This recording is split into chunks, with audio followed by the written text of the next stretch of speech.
peu importe les situations que nous pouvons vivre, ça ne change pas Dieu.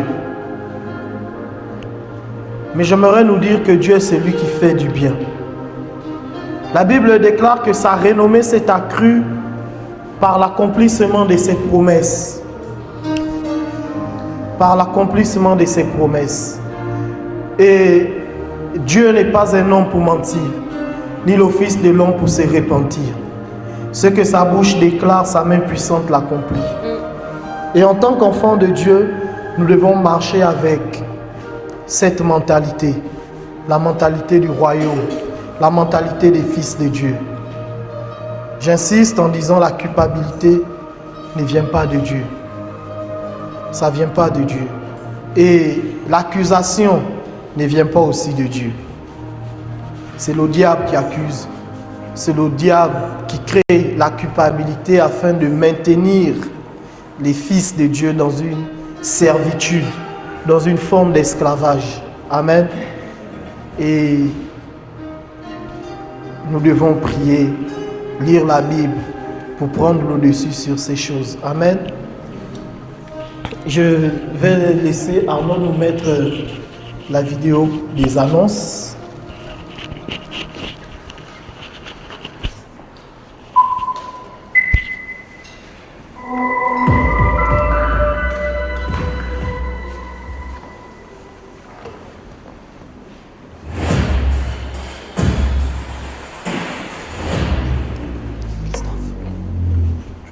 Bonjour Leslie, bonjour Leslie. Tu vas bien ce matin?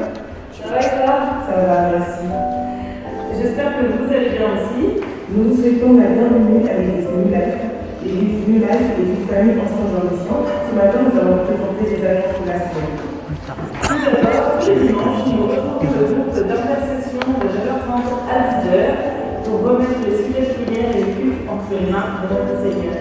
À partir de 9h45, vous avez l'accueil café juste à l'entrée de l'église avec des boissons chaudes, froides, des petites choses à grignoter pour un moment de partage et de fraternité juste avant le culte. Le culte commence à 10h15 pour un temps de louange, d'adoration et la prédication. Dans le cadre de notre célébration, nous accueillons les enfants juste après la louange en garderie à partir de 0 à 5 ans et à l'école à partir de 6 ans à 14 ans. Donc les moniteurs viennent vers vous, vous n'avez rien à faire à ce moment-là, vous pouvez poser des questions si vous en avez. Il y a également une corbeille pour les offrandes qui passera dans l'assemblée, donc pour ceux qui ont cœur de donner, vous pouvez le donner à ce moment-là. Mais il y a également une caisse à l'entrée avec le RIB dessus, et vous pouvez également déposer vos offrandes. Et il y a le RIB qui s'affiche ici. Cette semaine, c'est les groupes de jeu. Donc vous avez les différents QR codes avec les informations pour les différents secteurs. Sinon, vous aussi vous rapprochez des responsables pour avoir plus d'informations.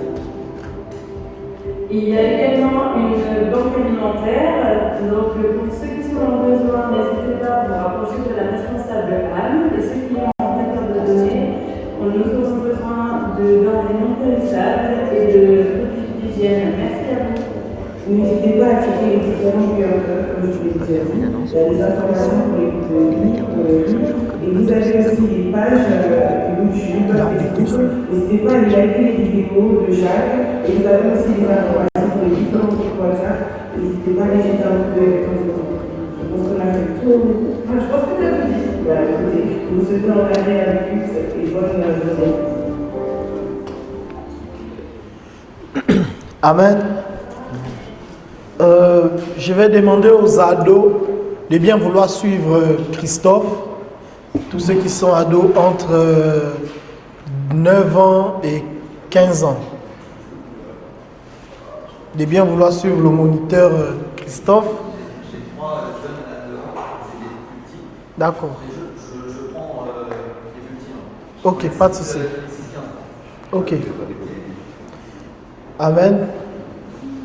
Je vais aussi rappeler pour tous ceux qui ne sont pas dans les groupes de vie, particulièrement le Coteau, vous pouvez vous rapprocher des RV pour avoir plus d'informations pour l'organisation du groupe de vie du Coteau. Et aussi Juan de se rapprocher du frère Saturnin. Amen. Je vais appeler Franck pour la prédication de ce matin. Un petit verre d'eau.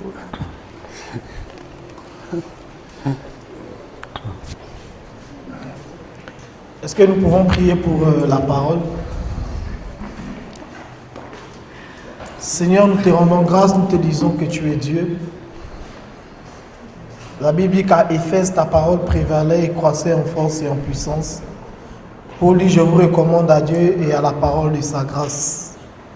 Seigneur, ce matin, nous voulons nous soumettre à l'autorité de ta parole et nous ramenons toute pensée captive à l'obéissance de Christ. Seigneur, que seule ta parole puisse nous construire et nous bâtir véritablement. Seigneur, nous voulons apprendre de toi, nous voulons recevoir de toi. Merci pour Franck qui est l'instrument que tu t'es choisi afin de nous édifier ce matin. Que ton nom soit glorifié. Amen. Amen. Merci. Père éternel, moi aussi je vais te remettre ce moment entre tes mains, bien sûr, remettre à toi. Et juste te dire que voilà, simplement, on a besoin de toi. On a besoin de toi. Ton Saint-Esprit nous donne la bonne compréhension, la bonne révélation de ta parole.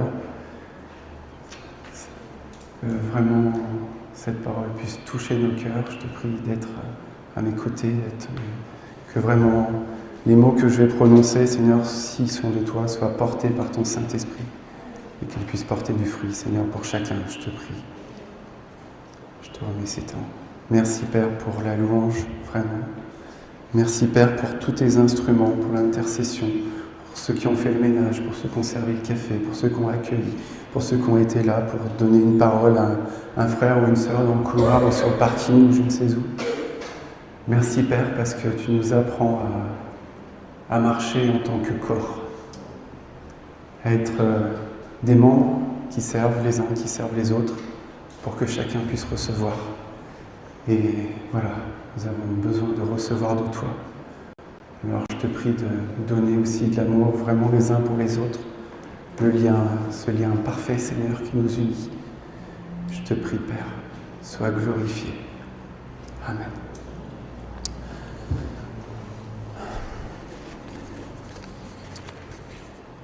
Donc la dernière fois, pour ceux qui étaient là, il y a 15 jours, je vous avais parlé du pardon. Et bien, aujourd'hui, je vais continuer sur cette voie-là. Donc là, et je voulais vraiment rendre grâce à Dieu aussi parce que, comme je vous avais apporté mon témoignage, en partie, une partie de mon témoignage, et je veux vraiment rendre grâce à Dieu parce que j'ai pu expérimenter dans ma vie que le pardon est puissant, vraiment puissant. Je vais continuer aujourd'hui donc de vous parler d'amour, de vous parler de pardon, et comme ceux peut-être qui ont entendu ou qui ont réécouté le message, je vous avais dit, les deux marchent souvent ensemble dans la parole. Mais cette fois-ci, je vais mettre l'accent sur une chose, c'est que l'amour et le pardon sont des moyens vraiment pour élever le niveau de nos âmes. Ça résonne, j'ai un peu du mal.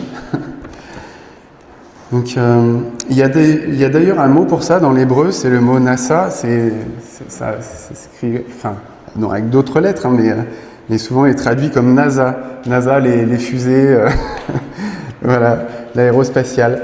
Et ce mot hébreu, hein, nasa, il signifie élever, être transporté. Donc, je pense que c'est pour ça qu'ils ont utilisé ce mot-là pour les fusées. Et il signifie également supporter et pardonner. Alors là, ça commence à... Là, je vous avoue que moi, quand j'entends des choses comme ça, je suis friand de chercher dans la parole pour voir où est-ce qu'il est utilisé pour être transporté ou pardonné. Donc ce simple mot, eh bien tout simplement, c'est un mot vraiment qui doit vraiment nous parler de pardonner et de s'élever. C'est ce qui se passe lorsqu'on pardonne, on s'élève. Mais avant, je voudrais juste repositionner deux choses dont je vous ai parlé la dernière fois. Donc concernant le pardon, le pardon, je vous avais dit premièrement, le pardon s'obtient uniquement sur la base du sacrifice de Jésus-Christ à la croix. Voilà, c'est le fondement, par le sang versé pour nos péchés. Et la deuxième chose que je veux rappeler pour ceux peut-être qui n'étaient pas là, c'est le mot pardon dans le grec aphésis, donc qui signifie libérer de l'esclavage ou de l'emprisonnement. Voilà, ces deux choses-là. Ainsi, comme je vous le disais, la personne qui refuse de pardonner se trouve, selon Éphésiens 4 au verset 31, là aussi je redis, se retrouve enfermée dans l'amertume, dans la colère, dans toute espèce de méchanceté. Je vous disais aussi que le pardon est une libération spirituelle, et donc que si nous ne pardonnons pas, cet esclavage nous empêchera de grandir spirituellement, nous empêchera d'être parfaits ou d'être accomplis comme notre Père est parfait. Donc vous comprenez bien l'importance de pardonner. Si le pardon nous libère de l'esclavage, alors le non-pardon nous maintient dans l'esclavage. On est enchaîné, on est comme emprisonné et il est impossible de monter plus haut. On va prendre l'exemple d'un oiseau. Vous attachez une petite cordelette. Une petite cordelette, vous allez l'attacher après un piquet qui se trouve au sol. Une extrémité se trouve après le piquet, l'autre extrémité se trouve après la patte de l'oiseau. Vous allez pouvoir dire « Je suis libre en Jésus-Christ. Je suis libre de m'envoler en Jésus-Christ. » Mais si tu n'as pas pardonné dans ta vie, tu vas être comme ce petit oiseau-là. Ta limite va être la longueur de la corde. Tu ne pourras pas aller plus haut que la longueur de la corde. Tu ne pourras pas t'envoler. Tu ne pourras pas expérimenter pleinement tout ce que Christ a accompli pour toi. Tu ne pourras pas vivre pleinement les choses de l'esprit. Le non-pardon fonctionne comme cette cordelette. Il nous limite spirituellement dans notre élévation. Le non-pardon nous maintient à un niveau d'expression de nos âmes très bas, ce qui va faire que nos âmes expriment la méchanceté, la colère, les animosités, l'amertume, etc. Ça, c'est un niveau très bas. Pardonner, c'est couper la cordelette. Le lien spirituel qui nous maintient à ce niveau-là.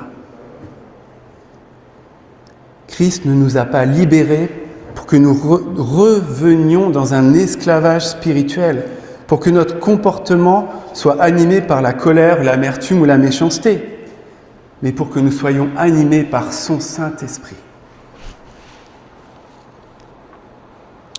Jésus est l'incarnation parfaite de la parole de Dieu. Une parole qui libère, une parole puissante, une parole vivante, une parole éternelle. Ce qu'il veut, c'est que nous grandissions en tant que filles, en tant que fils, avec des vies alignées sur sa parole, des vies intègres qui apprennent à lui faire confiance, des vies qui le glorifient en marchant et en suivant l'Esprit de Dieu. Pas des vies qui se laissent enfermer. Pas des vies qui, par orgueil, disent « Non, celui-là, je ne lui pardonnerai jamais ».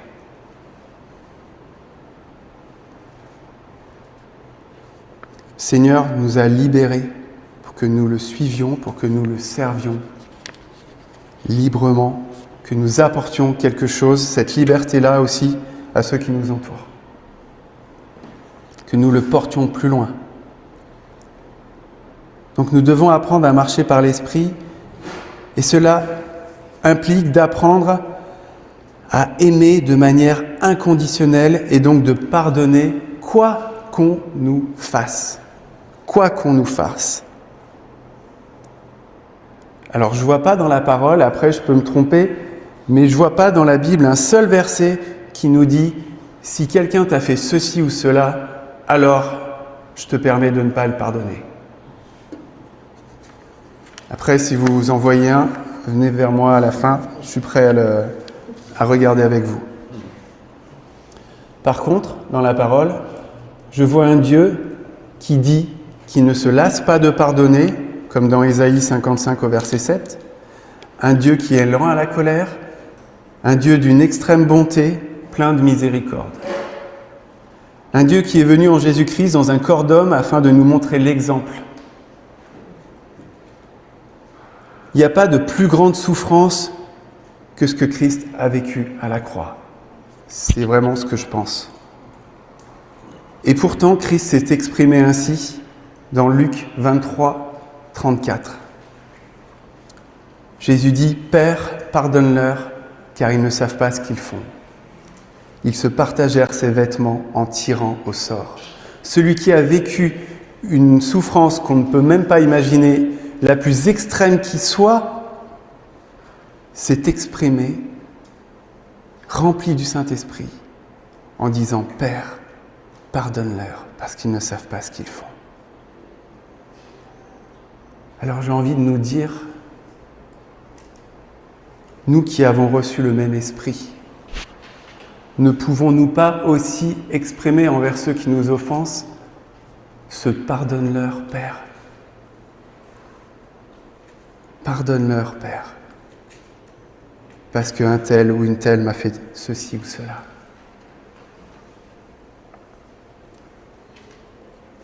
Il est vrai, c'est vrai, parfois tellement brisé après une situation et on n'a pas envie même d'y repenser des fois parce que ça nous a trop fait souffrir. On n'a pas envie de remuer la poussière du passé, mais j'ai envie de nous dire, vraiment, je me mets dedans à chaque fois, hein, comprenez bien. J'ai envie de nous dire, prenons au moins, même si on n'a pas envie de revoir ces choses-là, prenons au moins juste le temps, dans le secret, avec notre Père Céleste. Prenons juste le temps de nous mettre à genoux et de dire, Père, là je peux pas. Là, tu me demandes trop, en fait. Là, je ne peux pas aller plus loin, là. Tu me demandes de pardonner, là, ce qu'on m'a fait. Moi, je te dis juste que je ne peux pas. Et je pense que c'est à partir du moment où on va reconnaître notre incapacité, qu'on va comme s'ouvrir et que le Seigneur, petit à petit, par son extrême douceur, parce que c'est un cœur brisé, son extrême douceur va venir par son esprit, va venir commencer de réparer les brèches pour qu'on puisse réapprendre petit à petit à aimer à nouveau et donc à pardonner. Il faut qu'on reconnaisse notre incapacité. Il ne faut pas qu'on y aille en se disant « c'est bon, allez, celui-là je lui pardonne ». Non, il faut de l'amour. Il faut de l'amour pour le faire.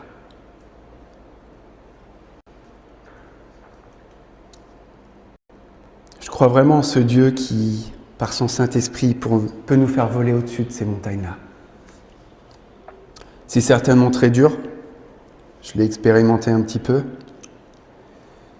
mais en tout cas, j'en ai vu les fruits. Chaque semaine, quand je vois mon papa, j'en vois les fruits. Je vois la relation qui a été reconstruite. Après, comme je vous disais, 35 années de difficultés. Mais ça a été un choix. Ça a été un choix devant le Seigneur, ça a été un choix avec le Seigneur terrible, vraiment. Et ça a été un choix, et je pense vraiment aujourd'hui, le bon choix. Le pardon est un choix. C'est un choix qui va nous faire sortir de cette position si confortable que j'avais, la position de la victime. C'est toujours la faute de l'autre. Ouais, c'est sûr que l'autre, il a eu des mots, il a eu des... Voilà. Mais quand on pardonne, on sort de la position de victime. C'est pas une bonne position. Je vous assure, c'est pas une bonne position. Elle nous détruit en fait, elle nous veut rien de bien. Ça nous fait sortir, de pardonner du passé, du lourd passé, si douloureux, qui nous a tenus enfermés, qu'on connaît si bien. La petite pièce dans laquelle on a tourné en rond pendant des années, on la connaît bien, on connaît les moindres recoins. Ou alors ce qui nous a tenus attachés pendant des années aussi. On la connaît bien, cette petite ficelle ou cette chaîne, je ne sais pas. Le choix de pardonner, c'est comme ouvrir la porte de la prison.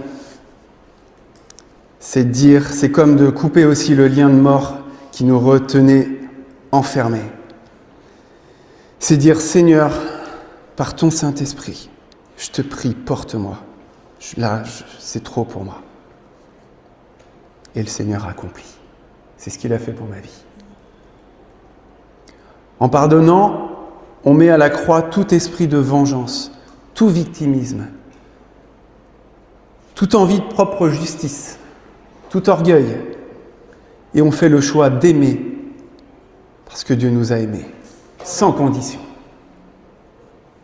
En pardonnant, on accepte de lâcher prise et de dire « Père, je me remets entre tes mains. J'arrête de gérer ma vie parce qu'elle ne m'appartient même plus, parce que Christ l'a rachetée. » Il y a une autre chose aussi, c'est que nous ne sommes pas juges et nous ne pouvons pas agir en tant que tels. Celui qui veut se venger, et d'autant plus dans notre pays, se faire justice dans notre pays peut coûter très cher. Mais ce n'est pas non plus l'exemple à suivre selon la parole. Parce que 2 Thessaloniciens 6 nous dit « Car il est de la justice de Dieu de rendre l'affliction à ceux qui vous affligent. » C'est ça la justice de Dieu. C'est à cette justice-là que nous devons nous attendre. C'est ce qu'a fait d'ailleurs David face au roi Saül. Lorsqu'il le poursuivait sans cesse, lorsqu'il voulait atteindre sa vie, David ne s'est pas fait justice, bien qu'il ait eu plusieurs fois l'occasion de le faire. Il s'est abandonné à Dieu. Et Dieu l'a élevé par la suite sur le trône. Dans cette épreuve, je pense que si David s'était fait justice, le Seigneur ne lui aurait pas laissé le trône. Ça, c'est mon opinion. Le pardon, c'est un acte d'amour inconditionnel. Il est comme une porte qui s'ouvre pour qu'on suive l'exemple de notre Maître, afin que nous aussi nous disions « Pardonne-leur, Père », et que nous soyons élevés. Élevés. Ça, le monde, ce monde-là ne peut pas comprendre ça. C'est une folie pour lui. Vraiment. Et c'est pour ça qu'on va lire ensemble Matthieu 5. Et je veux vraiment, voilà, pour ceux qui ont des Bibles ou des téléphones, vous prenez Matthieu 5, on va rester un moment. C'est quelque chose que j'ai déjà partagé lors de la réunion de prière du mois de juin. Et j'ai vraiment à cœur de le redire à toute l'Assemblée aujourd'hui. Donc Matthieu 5. Je vais vous lire du verset 43 au verset 48. Donc gardez bien la page.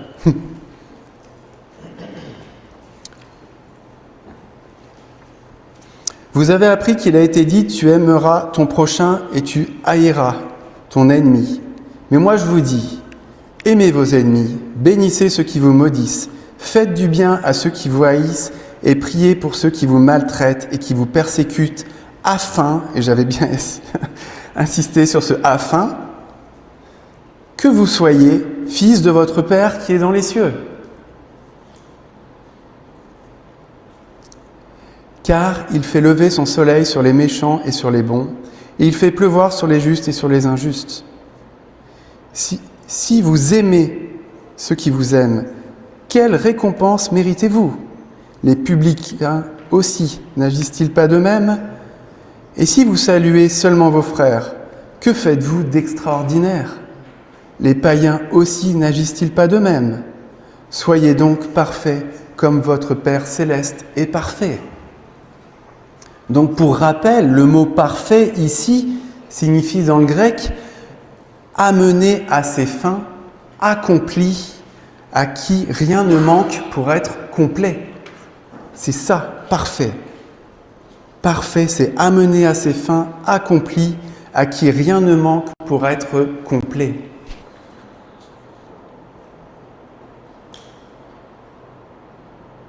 Comment devenons-nous des fils et des filles accomplis, parfaits à l'image de notre Père à qui rien ne manque? Eh bien, en mettant en pratique, à partir du verset 43, en mettant en pratique ce qui est une folie pour ce monde, aimer nos ennemis, bénir ceux qui nous maudissent, faire du bien à ceux qui nous haïssent, prier pour ceux qui nous persécutent. Voilà comment nous apprenons à devenir des filles et des fils plus matures. Si nous pratiquons cela par le Saint-Esprit, alors nous nous élevons au-dessus de ce monde. Ce monde-là ne peut pas faire ces choses-là. Faire le choix de marcher par le Saint-Esprit, c'est marcher au-dessus de tout ce qui est ici-bas. Je pense vraiment que lorsque nous pardonnons ou que nous aimons une personne qui ne le mérite pas, le niveau de notre âme va prendre de la hauteur. Elle va s'élever au-dessus des standards de ce monde. Voilà ce que Jésus-Christ, en tant que Fils de Dieu, a accompli à la croix.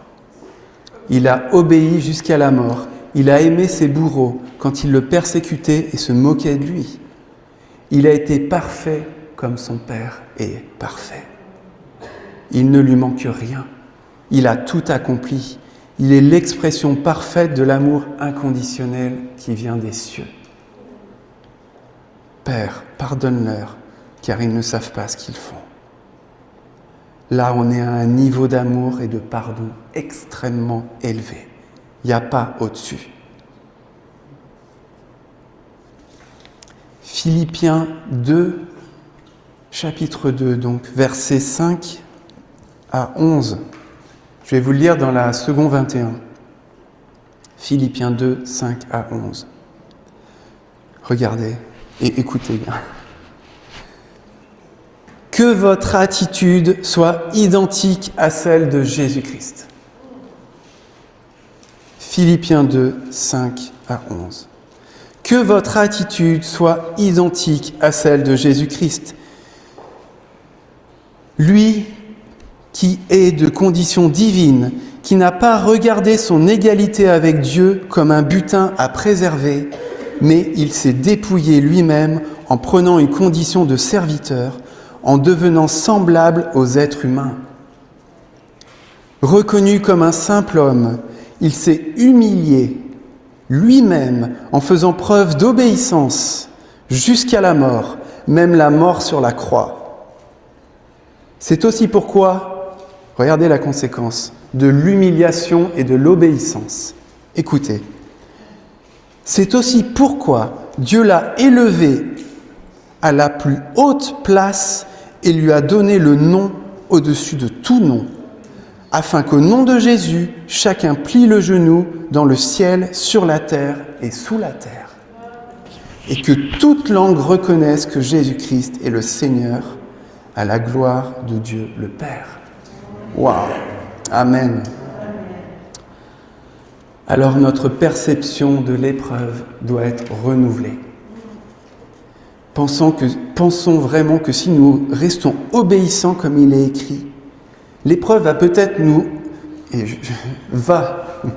va nous positionner va nous placer dans une position d'humilité. Et si nous obéissons, malgré cela, malgré les outrages, les insultes, la haine, tout ce qu'on peut nous faire, toutes sortes d'atteintes et d'humiliations, un jour notre Père nous fera justice et nous élèvera également parce qu'il l'a fait pour son Fils. Alors retournons, je vous avais demandé de garder votre page à Matthieu 5. Retournons à Matthieu 5 maintenant.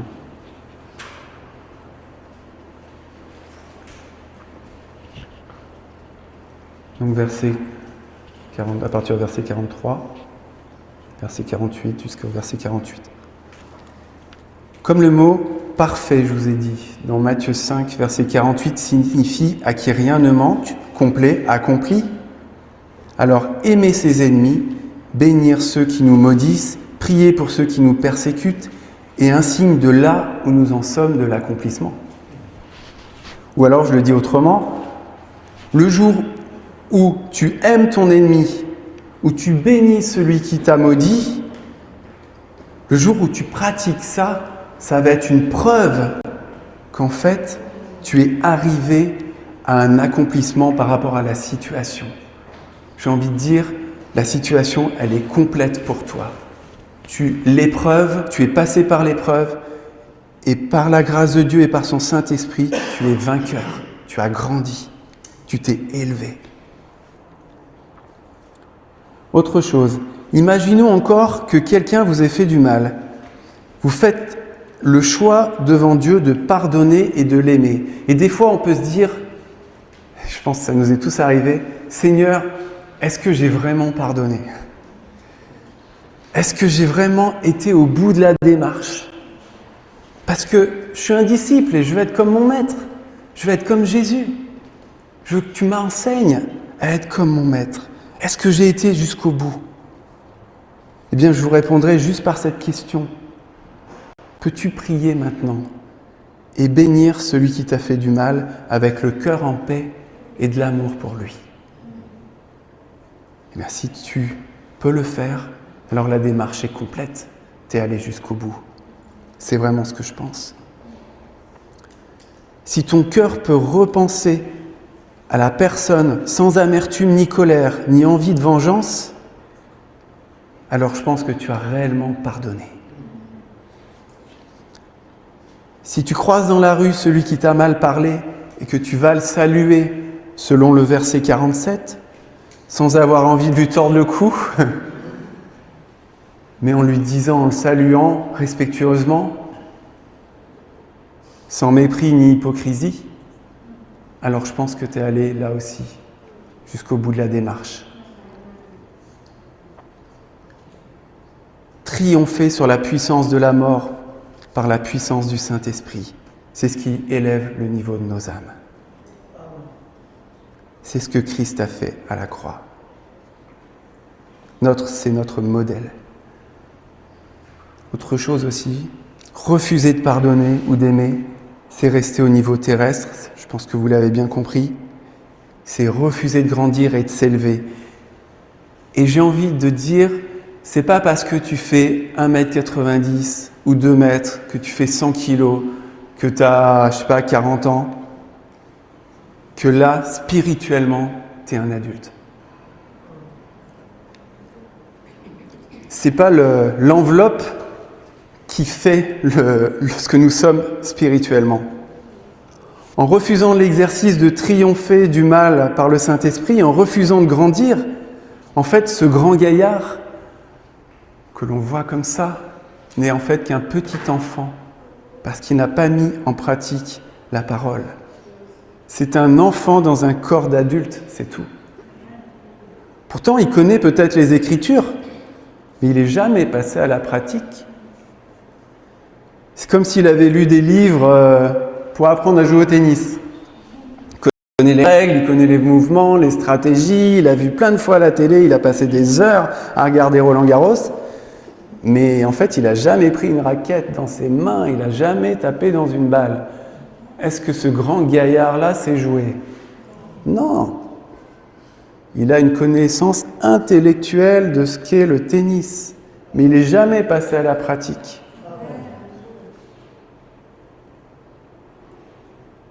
Moi, je vous dis, aimez vos ennemis, bénissez ceux qui vous maudissent, faites du bien à ceux qui vous haïssent, et priez pour ceux qui vous maltraitent et vous persécutent, afin que vous soyez fils de votre Père qui est dans les cieux. C'est en mettant en pratique cette parole que l'on passe de l'enfant à l'adulte. On connaît les règles et on travaille à les mettre en pratique dans nos vies, parce que c'est ce que tout disciple fait lorsqu'il voit son maître. Alors, ces moments, c'est sûr, difficiles, douloureux, deviennent des opportunités de grandir. C'est en marchant par l'esprit, en pratiquant qu'on est transformé. Tout comme c'est en jouant au tennis qu'on va avoir un mental, des bras, des jambes, un corps, un physique plus endurant. Sinon, comme je vous l'ai dit, on est juste un enfant dans un corps d'adulte. Alors c'est pas facile, hein, ça va. C'est pas facile pour moi non plus. Mais on a tous ici, j'espère, le même but, le même désir, d'être semblable à notre Maître, par le Saint-Esprit. Et l'autre point, après l'amour et le pardon, que je souhaite aborder, concernant l'élévation, c'est aussi la résilience. Alors, qu'est-ce que la résilience ? La résilience, c'est notre capacité à faire face à l'adversité, à notre ennemi. Et bien ça aussi, c'est un domaine, c'est un sujet d'élévation.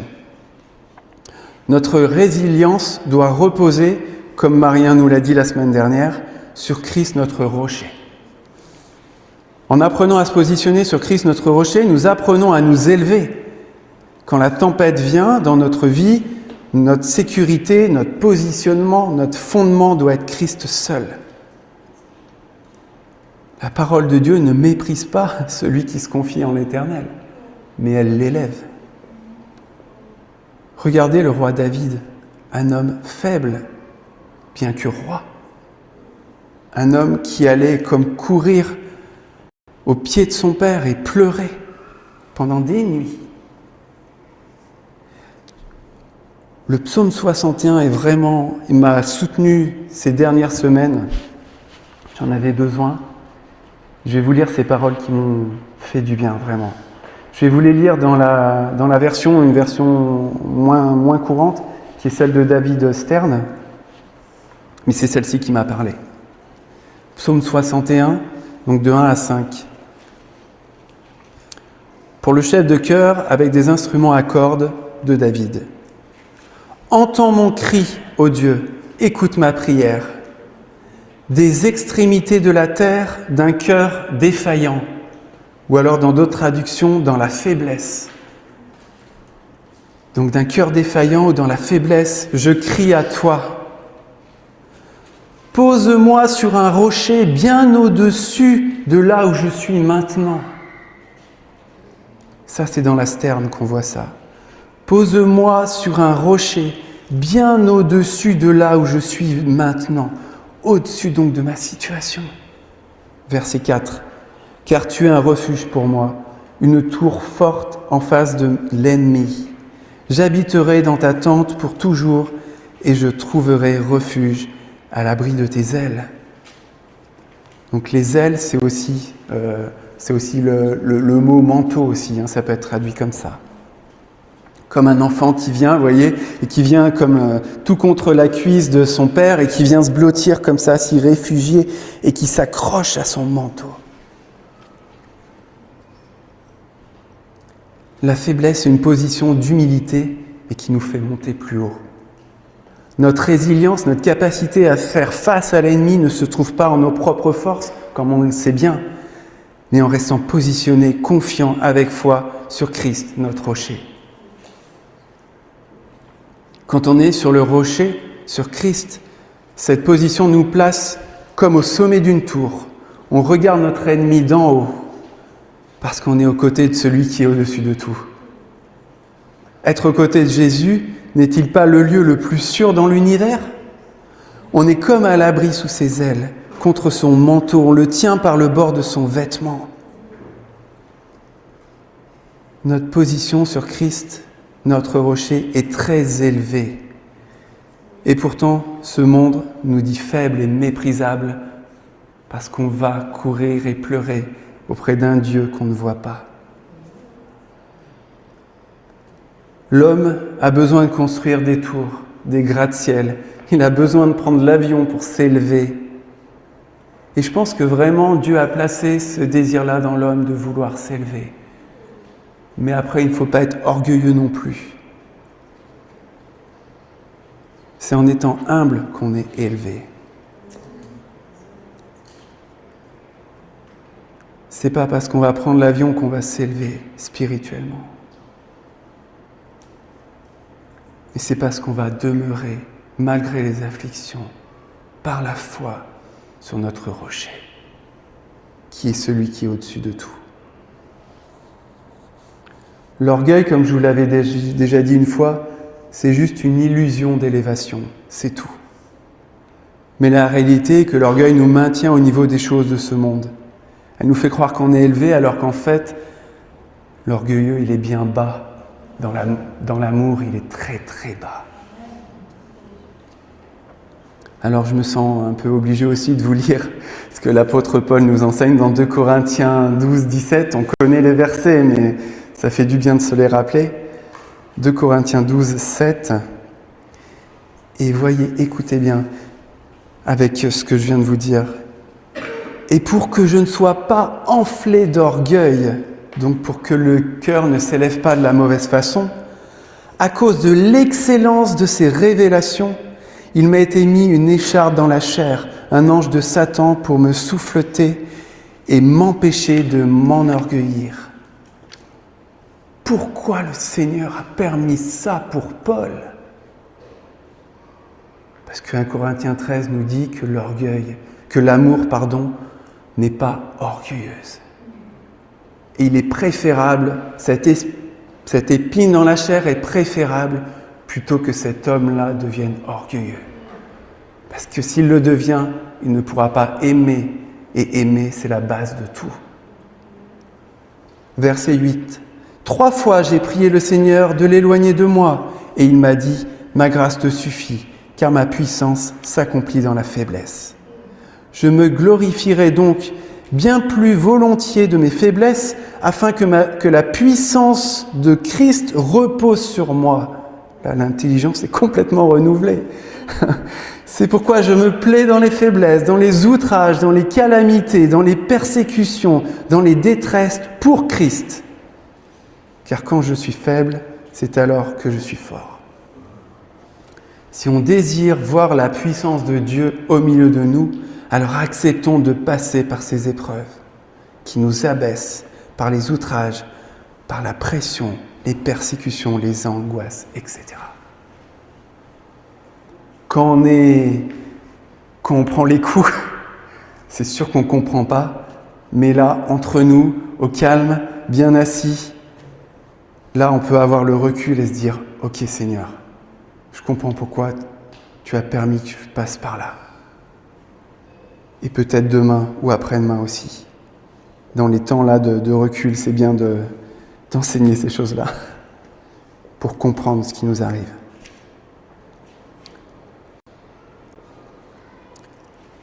Alors on connaît bien ces versets et c'est vrai que j'avais écrit une chose. Encore par rapport à la pratique. J'écris vraiment, on connaît ces choses-là, on les a lues, mais que la parole de Dieu ne reste pas comme les petites poésies ou les chansonnettes qu'on a apprises dans notre enfance à l'école, juste dans la mémoire, c'est tout. Juste à ce niveau-là. Il faut que ça descende dans le cœur, il faut qu'on passe à la pratique aussi. Il faut qu'on grandisse, comme Jean-Baptiste a dit, que je diminue et que lui grandisse. Et je termine juste par vous dire une dernière chose très courte. Je pense que je vous l'avais bien compris. Je me suis beaucoup répété. Je vous ai dit que pardonner, c'est aimer, et qu'aimer par le Saint-Esprit, c'est s'élever. Mais ça va aussi au-delà, j'ai envie de dire. Il y a encore une autre dimension, encore plus profonde, je trouve même, encore. Enfin, je ne sais pas si elle est plus profonde, mais en tout cas, elle est très profonde.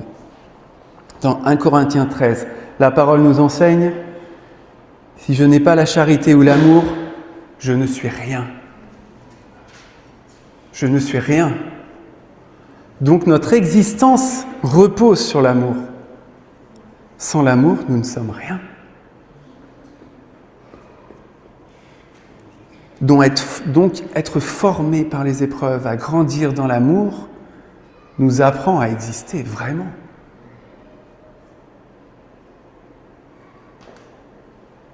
On existe réellement quand l'amour de Dieu nous remplit et qu'on le donne autour de nous. C'est ça notre raison d'être. Nous avons été créés pour être des réceptacles de l'amour de Dieu, pour être des réceptacles. Et nous devons apprendre à l'être et à grandir dans cet amour, à apprendre à pardonner. Et je pense vraiment que c'est ce que le Seigneur nous demande. Donc apprenons, même si c'est dur, apprenons à obéir, apprenons à recevoir, à nous laisser remplir pour pouvoir donner aussi. Voilà ce que je voulais vous partager aujourd'hui. Et je rends grâce à Dieu pour vraiment pour son inspiration. Amen. Seigneur.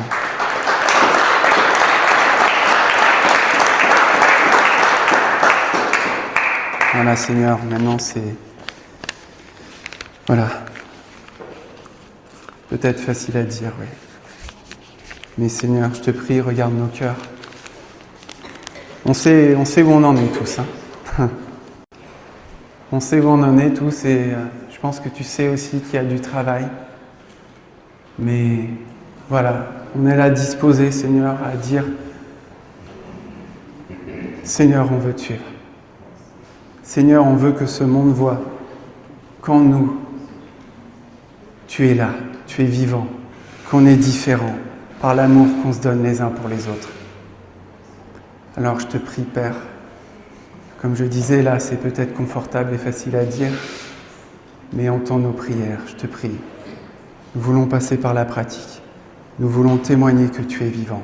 Nous voulons apprendre à grandir et à marcher en tant que fils et filles. Je te prie, Père. Je te prie. Apprends-nous à nous ouvrir, je dirais, à nous abaisser pour que tu grandisses au-dedans de nous.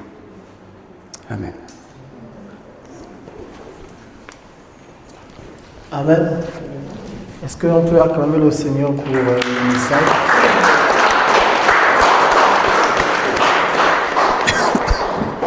Deux choses avant de finir. La première, on n'a pas fait passer la corbeille des offrandes. La Bible dit, donnez, il vous sera donné. On versera dans votre 5 bonnes mesures, serrées, secouées, qui débordent. Tous ceux qui ont à cœur de donner, nous avons la boîte des offrandes juste à côté de la porte. Il y a aussi l'horrible dessus. Pour ceux qui veulent mettre, vous pouvez mettre votre offrande dans la boîte. Et pour ceux qui veulent faire des virements, c'est aussi possible. Amen. Et aussi, à la fin du culte, il y a du pain, c'est pour tout le monde. Nous pouvons nous servir. Amen. Nous sommes au terme de notre culte. Je vais demander au frère Saturnin de nous recommander pour la semaine. Si nous pouvons nous lever. Je vais en mettre là-dedans parce que Maria n'est pas là, j'ai pas les clés moi. Ah, ok. Vous mettez les clés dans la bourse parce que j'ai pas les clés de la boîte, il faudrait pas que ça reste pendant une semaine ici. Au cas où il y a 3 000, 4 000 euros. Amen.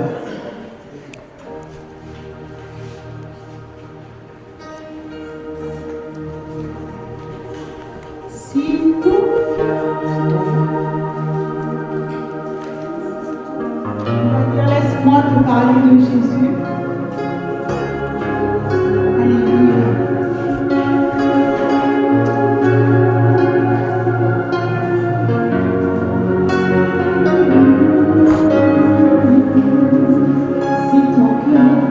Si ton cœur est brisé, si ta vie est blessée, laisse-moi te parler. Laisse-moi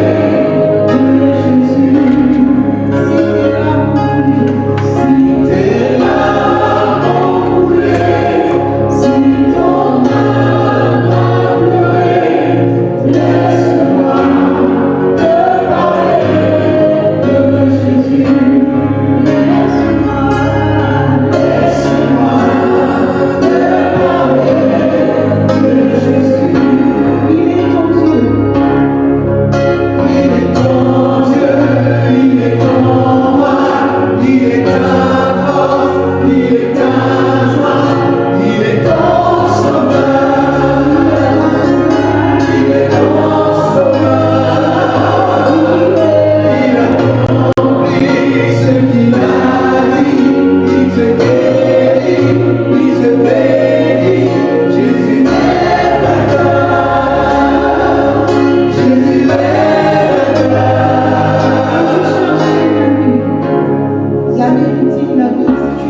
cette assemblée, que tu vas bénir, que tu es en train de bénir. Merci Seigneur pour les frères, merci pour les sœurs qui, Seigneur, les vies que tu es en train de transformer, que toute la gloire te revienne au nom de Jésus. Nous te prions pour la semaine Seigneur et que tu bénisses Seigneur nos activités, bénis Seigneur tout ce que nous allons faire et épargne-nous Seigneur.